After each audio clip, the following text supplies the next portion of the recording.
ಹೊಳೆನರಸೀಪುರ ಪಟ್ಟಣದ social club ಆವರಣದಲ್ಲಿ ಸರ್ಕಾರಿ ಪದವಿ ಪೂರ್ವ ಕಾಲೇಜಿನಲ್ಲಿ ವ್ಯಾಸಂಗ ಮಾಡಿ ಹೆಚ್ಚು ಅಂಕ ಗಳಿಸಿದ ವಿದ್ಯಾರ್ಥಿಗಳಿಗೆ ಹಾಗೂ SSLCಯಲ್ಲಿ ಗ್ರಾಮೀಣ ಪ್ರದೇಶದಲ್ಲಿ ಹೆಚ್ಚು ಅಂಕ ಗಳಿಸಿದ 3 ವಿದ್ಯಾರ್ಥಿಗಳಿಗೆ ಪ್ರತಿಭಾ ಪುರಸ್ಕಾರ ಕಾರ್ಯಕ್ರಮ ಆಯೋಜನೆ ಮಾಡಲಾಗಿತ್ತು. ವಿದ್ಯಾರ್ಥಿಗಳು ಯಾವುದೇ ಕೋರ್ಸ್ ಆಯ್ಕೆ ಮಾಡಿಕೊಂಡರೂ ಆ ವಿಷಯದಲ್ಲಿ ಉತ್ತಮ ಸಾಧನೆ ಮಾಡುವ ಸಲುವಾಗಿ ಶಿಕ್ಷಕರ ಬೋಧನೆ ಆಲಿಸುವುದು ಮತ್ತು ಕಲಿಕೆಯಲ್ಲಿ ಏಕಾಗ್ರತೆ ಜೊತೆಗೆ ನಿರಂತರ ಅಭ್ಯಾಸದಲ್ಲಿ ಉನ್ನತಿ ಪಡೆಯಲು ಸಾಧ್ಯವೆಂದು BEO ಸೋಮಲಿಂಗೇಗೌಡ ತಿಳಿಸಿದರು.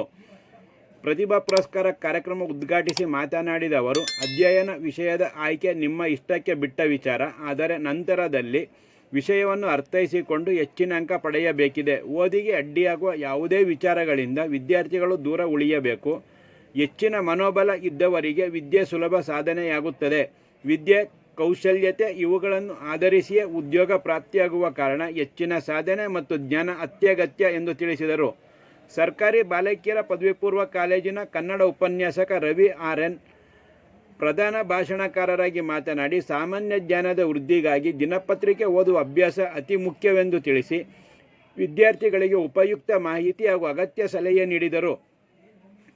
ಪುರಸ್ಕಾರಗೊಂಡ ವಿದ್ಯಾರ್ಥಿಗಳ ಹೆಚ್ಚಿನ ವ್ಯಾಸಂಗಕ್ಕೆ ಪ್ರೋತ್ಸಾಹಿಸುವ ಸಲುವಾಗಿ ನಗದು ಬಹುಮಾನ ನೀಡಿ ಸನ್ಮಾನಿಸಲಾಯಿತು.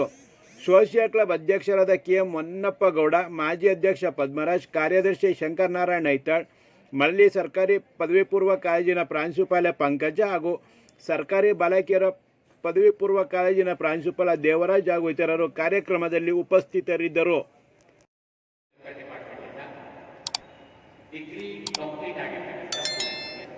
ಪ್ರತಿ ವರ್ಷ ಫ್ರೀ ಕೋಚಿಂಗ್ ನಮ್ಮ ವಿದ್ಯಾರ್ಥಿಗಳಿಗೆ ಇದು ಚೆನ್ನಾಗಿ. ಫ್ರೀ ಕೋಚಿಂಗ್ ಯಾವ ಥರ ಅಂದರೆ, ನೀವು ಆಯ್ಕೆ ಮಾಡ್ಕೊಳ್ಬೋದಾದಂಥ ಕೋಚಿಂಗ್ ಸಿಗುತ್ತೆ. ಒಂದು ಸ್ಪರ್ಧಾತ್ಮಕ ಪರೀಕ್ಷೆ ಮಾಡ್ತಾರೆ. ಆ ಸ್ಪರ್ಧಾತ್ಮಕ ಪರೀಕ್ಷೆಗೆ ಫೀ ಇಲ್ಲ, ವಿತೌಟ್ ಫ್ರೀ ಎಕ್ಸಾಮ್ ಬರೆಯೋದು. ಪ್ರತಿ ವರ್ಷ 10,000 ಸ್ಟೂಡೆಂಟ್ಸ್ಗೆ ಫ್ರೀ ಕೋಚಿಂಗನ್ನು ಕೊಡಿಸ್ತಾರೆ. ನಿಮ್ಮ ಆಯ್ಕೆ, ನೀನು ಹಾಸನದಲ್ಲೇ ಕೋಚಿಂಗ್ ತಗೊಬೋದು, ಬೆಂಗಳೂರಲ್ಲಿ ತಗೊಬೋದು, ಹೈದರಾಬಾದಲ್ಲಿ ತಗೊಬೋದು, ಡೆಲ್ಲಿನಲ್ಲಿ ತಗೊಬೋದು. ಆ ಕೋಚಿಂಗ್ ಸೆಂಟರ್ ಫೀಸ್ ಏನಿರುತ್ತೆ ಆ ಸಂಪೂರ್ಣ ಫೀಸ್ನ ಗೌರ್ಮೆಂಟ್ ಕೊಡೋದು. ಜೊತೆಗೆ ನಿಮಗೆ ಸ್ಟೈಫಂಡ್ ಆಗಿ ತಿಂಗಳಿಗೆ 8ರಿಂದ 10,000 ರೂಪಾಯಿ. ನೀವು 1 ವರ್ಷ ಅಂತ ಕೋಚಿಂಗನ್ನು ಪಡ್ಕೊಂಡ್ರೆ ನಿಜವಾಗಿ ಕಾಂಪಿಟೇಟಿವ್ ಎಕ್ಸಾಮ್ಸ್ ಏನಿದೆ ಅಂತ. ಹಾಗಾಗಿ ಆ ಕಾಂಪಿಟೇಟಿವ್ ಎಕ್ಸಾಮ್ಗೆ ಪ್ರಿಪೇರ್ನ ಇವಾಗಲಿಂದಲೇ ಮಾಡಿ. ಆಮೇಲೆ ಈಗ ಕೊರತೆ ಬರ್ತಾ ಇರೋದು, ಸಮಸ್ಯೆ ಬರ್ತಾ ಇರೋದು ಎಲ್ಲಿ, ವಿದ್ಯಾರ್ಥಿಗಳನ್ನ ಗಮನಿಸಿದಾಗ ಸಮಸ್ಯೆ ಬರ್ತಾ ಇರೋದು ಎಲ್ಲಿ ಅಂದರೆ, ಅವರು ಸರಿಯಾಗಿರ್ತಕ್ಕಂಥ ವೇದಲ್ಲಿ ಸ್ಟಡೀಸ್ ಮಾಡ್ತಾರೆ, ನ್ಯೂಸ್ ಪೇಪರ್ ಓದ್ತಾರೆ. ಇವತ್ತು ಏನು ನಡೀತಾ ಇದೆ ಜಗತ್ತಲ್ಲಿ ಅದನ್ನು ಸರಿಯಾಗಿ ತಿಳ್ಕೊಂಡ್ರೆ ಯಾವುದೇ ಒಂದು ಕೆಲಸವನ್ನು ಮಾಡಬೇಕು ಅಂದರೆ ಅದ್ರ ಬಗ್ಗೆ ಸಂಪೂರ್ಣವಾಗಿ ಮಾಹಿತಿ ತಿಳಿಯುವ ಕೆಲಸ. ನಮ್ಮ ವಿದ್ಯಾರ್ಥಿಗಳಾಗ್ತಾರೆ, ನೋಟಿಫಿಕೇಶನ್ ಆಗುತ್ತೆ, ಕಾಲ್ ಮಾಡ್ತಾರೆ, ಅಪ್ಲಿಕೇಶನ್ ಆಗ್ತಾರೆ, ಹೋಗಿ ಪರೀಕ್ಷೆ ಸಕ್ಸಸ್ ಆಗಕ್ಕೆ ಸಾಧ್ಯ. ಯಾಕೆಂದರೆ 10 ವರ್ಷ ಪ್ರಿಪೇರ್ ಮಾಡಿ ಕಾಯ್ತಾ ಇರ್ತಕ್ಕಂಥ ಸ್ಟೂಡೆಂಟ್ ಜೊತೆಗೆ ನೀವು ಕಾಂಪೀಟ್ ಮಾಡಬೇಕು. ಇದು ಗೊತ್ತಿದೆ. ಸೆಕೆಂಡ್ ಇಯರ್ ಡಿಗ್ರಿ ಮುಗಿದ ತಕ್ಷಣ IAS, KS ಎಲ್ಲ ಪರೀಕ್ಷೆಗಳು ಬರೀತಾರೆ. ತುಂಬ ಅವಕಾಶಗಳು ಶಿಕ್ಷಣ ಕ್ಷೇತ್ರದಲ್ಲಿ ಒಳ್ಳೊಳ್ಳೆ ಅವಕಾಶಗಳಿದ್ದಾವೆ. ಕೇಂದ್ರ ಸರ್ಕಾರದಲ್ಲಿ ಒಳ್ಳೆಯ ಅವಕಾಶಗಳು, ಉದ್ಯೋಗ ಅವಕಾಶಗಳು. ನಿಮ್ಮ ಸಾಧನೆ ಇಷ್ಟಕ್ಕೆ ನಿಲ್ಲಬಾರದು, ಮುಂದುವರಿಬೇಕು. ನಿಮ್ಮ ಸಾಧನೆ ಸಮಾಜಕ್ಕೆ ಉಪಯೋಗಕರವಾಗಿ ಬದಲಾಗಬೇಕು ಅಂತಾದರೆ ನೀವಿನ್ನೂ ಕೂಡ ಮುಂದೆ ಅಭ್ಯಾಸದ ಕಡೆ ನಿರಂತರವಾಗಿ ಉತ್ತಮವಾದಂತಹ ಬದುಕನ್ನು ರೂಢಿಸಿಕೊಂಡು ಸಮಾಜಕ್ಕೆ ಮಾದರಿಯಾಗಿ ಸಮಾಜಕ್ಕೆ ಏನಾದರೂ ಒಂದು ಕೊಡುಗೆಯನ್ನು ನೀಡುವಲ್ಲಿ ಸತ್ಪ್ರಜೆಗಳಾಗಬೇಕು. ನಮಗೆ ದೇಶ ಏನು ಕೊಟ್ಟಿದೆ ಅನ್ನೋದಕ್ಕಿಂತ ಮುಖ್ಯವಾಗಿ ದೇಶಕ್ಕೆ ನಾವೇನು ಕೊಟ್ಟಿದ್ದೀವಿ ಅಂತಕ್ಕಂಥ ಚಿಂತನೆಯನ್ನ ಮಾಡಬೇಕಾಗುತ್ತೆ. ಯಾಕೆ ಅಂತ ಅಂದ್ರೆ, ನಾವು ಎಕ್ಸ್ಪೆಕ್ಟ್ ಮಾಡೋದು ಪ್ರತಿಭಾನ್ವಿತರಿಂದ ಈ ದೇಶಕ್ಕೆ ಏನಾದರೂ ಒಂದು ಒಳ್ಳೇದಾಗಲಿ ಅನ್ನೋದನ್ನ ಎಕ್ಸ್ಪೆಕ್ಟ್ ಮಾಡ್ತಾ ಇರ್ತೀವಿ. ಎಲ್ಲರೂ ಕೂಡ ದೇಶಕ್ಕೆ ಒಂದಲ್ಲ ಒಂದು ರೀತಿಯ ಕೊಡುಗೆಯನ್ನು ಕೊಡ್ತಾ ಇದ್ದಾರೆ. ಬರೀ ಓದವರಷ್ಟೇ ಕೊಡುಗೆ ಕೊಡ್ತಾ ಇದ್ದಾರೆ ಅಂತ ಅನುಕೂಲವಾಗಿಲ್ಲ. ಓದದೆ ಇದ್ದವರು ಕೂಡ ಸಾಕಷ್ಟು ಸಾಧನೆಯನ್ನ ಮಾಡಿದವರು ನಿಮ್ಮೆಲ್ಲರ ಮಧ್ಯೆ ಇದ್ದಾರೆ. ಹಾಗಾಗಿ ನಮ್ಮೆಲ್ಲ ಸಮಸ್ಯೆಗಳಿಗೆ ಶಿಕ್ಷಣ ಒಂದೇ ಪರಿಹಾರ. ಶಿಕ್ಷಣ ಬೇಕು, ಜ್ಞಾನ ಬೇಕೇ ಬೇಕು. ಜ್ಞಾನ ಇಲ್ಲದಿದ್ರೆ ನಾವೇನನ್ನು ಸಾಧಿಸಲಿಕ್ಕೆ ಸಾಧ್ಯ ಇಲ್ಲ. ಹಾಗಾಗಿ ನಾನು ಯಾವಾಗಲೂ ಮಕ್ಕಳಿಗೆ ಹೇಳ್ತಾ ಇದ್ದೇನೆ, ನಿರಂತರವಾಗಿ ಶಿಸ್ತುಬದ್ಧವಾಗಿ ಬಹಳ ಶ್ರದ್ಧೆಯಿಂದ ಅಭ್ಯಾಸವನ್ನ ಮಾಡಿದ್ದೇ ಆದಲ್ಲಿ ನಿಮ್ಮ ಬದುಕು ಉಜ್ವಲವಾಗುತ್ತದೆ. ನಾನು ಒಂದು ಉದಾಹರಣೆಯನ್ನು ನಿಮಗೆ ಕೊಡಲಿಕ್ಕೆ ಇಷ್ಟಪಡ್ತೇನೆ. ನಾನು ಕಳೆದ 25 ವರ್ಷ ಬಾಲಕರ ಸರ್ಕಾರಿ ಪದವಿ ಪೂರ್ವ ಕಾಲೇಜು ಹಾಸನ ಹಾಸ್ಯ ರಸ್ತೆ. ಈಗ ಕಾಲೇಜು ಸ್ಥಳಾಂತರವಾಗಿದೆ, ಪಕ್ಕದ ಗಂಧದ ಕೋಟೆಯಲ್ಲಿದೆ. ಹಳೆಯ ಕಾಲೇಜು ಸ್ವಾತಂತ್ರ್ಯ ಪೂರ್ವದಲ್ಲಿ ಪ್ರಾರಂಭವಾದಂತಹ ಕಾಲೇಜು. ಇಡೀ ಜಿಲ್ಲೆ ಪ್ರೇರೇಪಿಸಿ ಪ್ರೋತ್ಸಾಹಿಸುವಂತ ಕೆಲಸ, ಅವರ ಜ್ಞಾನಾರ್ಜನೆಯನ್ನ ಹೆಚ್ಚು ಮಾಡಲಿಕ್ಕೆ ಪ್ರೇರಣೆಯಾಗುವಂತ ಕಾರ್ಯಕ್ರಮ.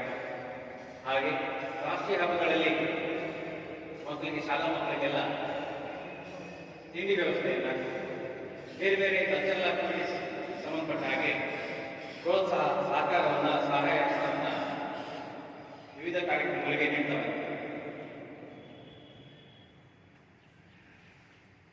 ಸಂಘದ ಅಧ್ಯಕ್ಷರಿಗೆ, ಸಂಘದ ಸದಸ್ಯರ ಮಕ್ಕಳಿಗೆ ಮಾತ್ರ ಪ್ರತಿಭಾ ಪುರಸ್ಕಾರ ಅಂತ.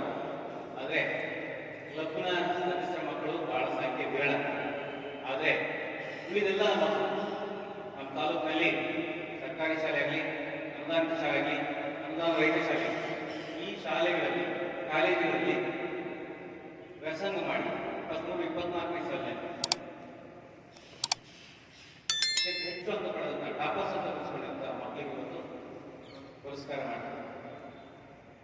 ನೀವೆಲ್ಲರೂ ಖಂಡಿತ ಪ್ರತಿಭೆ ಇದೆ. ಮತ್ತೆ ನಾನು ನೋಡಿದಾಗೆ ನಗರ ಪ್ರದೇಶದ ಮಕ್ಕಳಿಗಿಂತ ಗ್ರಾಮೀಣ ಪ್ರದೇಶ ಮಕ್ಕಳಲ್ಲಿ ಆತ್ಮವಿಶ್ವಾಸ ತುಂಬಾ ಇರುತ್ತೆ. ಅದನ್ನ ಪೋಷಕರು ಪ್ರೋತ್ಸಾಹಿಸಬೇಕು.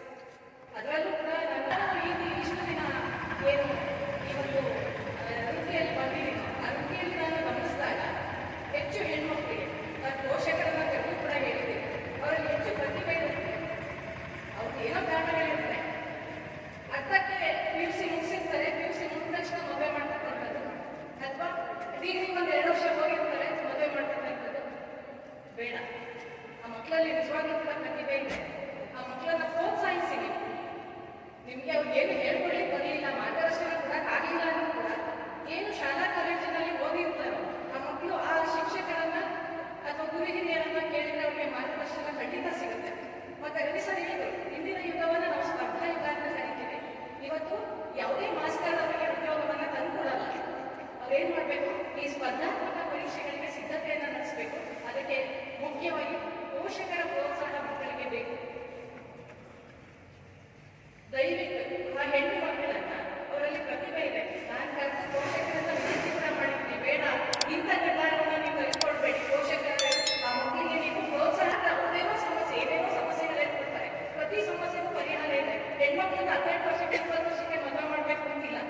ಅವರನ್ನ ಅವ್ರ ಕಾಲ ಮೇಲೆ ನೀವು ಸ್ವಾವಲಂಬಿಯಾಗಿ ಜೀವನವನ್ನ ಮಾಡ್ಲಿಕ್ಕೆ ನೀವು ಅವಕಾಶ ಮಾಡ್ತೀವಿ.